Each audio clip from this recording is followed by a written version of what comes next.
Bonjour à tous, aujourd'hui nous nous retrouvons pour parler de l'école d'Athènes, un célèbre tableau de Raphaël. Raphaël est un grand peintre et architecte italien de la Renaissance.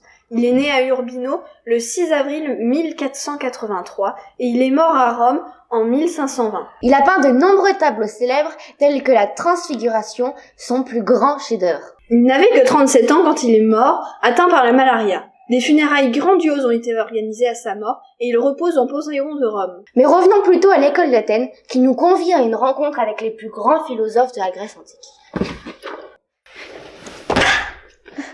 Qu'est-ce que tu fais là, toi? C'est la magie grecque. L'école d'Athènes est un très grand tableau puisqu'il mesure 7,70 m sur 4,40 m. Il a été peint entre 1509 et 1512 environ et est conservé au Vatican. Il met en scène des philosophes et des savoirs scientifiques qui sont apparus dans la Grèce ancienne. On peut y voir des savants, mais aussi du public. Comme vous pouvez le voir, il y a une certaine symétrie au milieu du tableau. Le centre est ici, et il y a Platon et Aristote au milieu. Nous voyons clairement que ces personnages sont très importants car les lignes des corniches convergent vers eux, ainsi que les lignes des pavés du sol. Nous pouvons même imaginer des cercles autour. Au centre, nous pouvons voir Platon qui tient dans sa main un de ses ouvrages, le Timée, dont nous avons déjà parlé dans une autre vidéo, les Solides de Platon. Sa main droite pointe vers le ciel, ou peut-être le monde des idées. Rappelons que la théorie des idées a été très importante dans la philosophie de Platon, a eu une grande influence sur les mathématiques. À sa gauche se tient Aristote, un de ses élèves, sans doute le plus célèbre.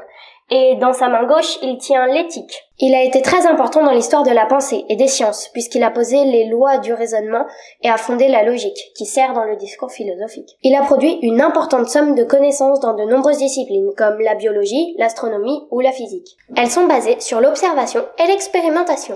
Nous trouvons aussi Socrate, le philosophe, pas très loin de Platon. Il n'a laissé aucun écrit, mais a beaucoup influencé la pensée grecque. Par exemple, Platon l'a souvent mis en scène dans ses dialogues, propageant ainsi sa philosophie. Il a été accusé par 3 citoyens d'Athènes, je cite, d'avoir honoré d'autres dieux que ceux de la cité et de tenter de corrompre la jeunesse. Il est condamné à mort à quelques voix près et boit la coupe de ciguë qu'on lui a proposée. Triste mort. Passons maintenant aux scientifiques. En bas, à gauche, nous trouvons Pythagore, que nous connaissons tous par son théorème et que nous avons évoqué plusieurs fois dans certaines de nos vidéos. La vie de Pythagore n'est connue que très tardivement et semble remplie de légendes. Il est né sur l'île de Samos. Il a beaucoup voyagé et aurait même rencontré nombre de maîtres comme Thalès. Il a ensuite créé une école à Crotone, en Sicile, en rassemblant des centaines d'adeptes qui ont ensuite perpétué ses enseignements pendant des siècles. Nous aurons l'occasion d'y revenir dans une prochaine vidéo, mais l'idée principale est tout est nombre. Le monde entier pour eux pouvait être décrit comme des nombres entiers et des relations entre eux. Nous y reviendrons. En bas, à droite, nous apercevons Euclide, un autre grand mathématicien grec. Il fait une démonstration avec un compas sur une ardoise. Euclide a vécu aux alentours de 300 avant Jésus-Christ et a eu une vie très mystérieuse puisqu'aucun document n'a été retrouvé sur sa vie. Il fait partie de l'école d'Alexandrie, la célèbre ville créée par Alexandre le Grand en Égypte, qui est devenu rapidement un foyer très important pour la connaissance du monde antique. Là se trouve la fameuse bibliothèque et le phare, classé parmi les 7 merveilles du monde. Euclide a rédigé Les Éléments, un ouvrage mathématique en 13 volumes qui contenait tous les savoirs mathématiques de l'époque.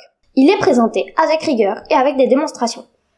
Ce livre a servi en quelque sorte de manuel scolaire pour les écoliers pendant 2000 ans et a connu plus de 1000 éditions. Derrière ce groupe, nous trouvons Zoroastre et Ptolémée, qui tiennent les sphères terrestres et célestes. Ptolémée a créé le système géocentrique, avec la Terre au centre de l'univers. Les autres astres tournaient autour d'elle. Il a fallu attendre la révolution copernicienne au XVIe siècle pour que ce système soit remis en cause.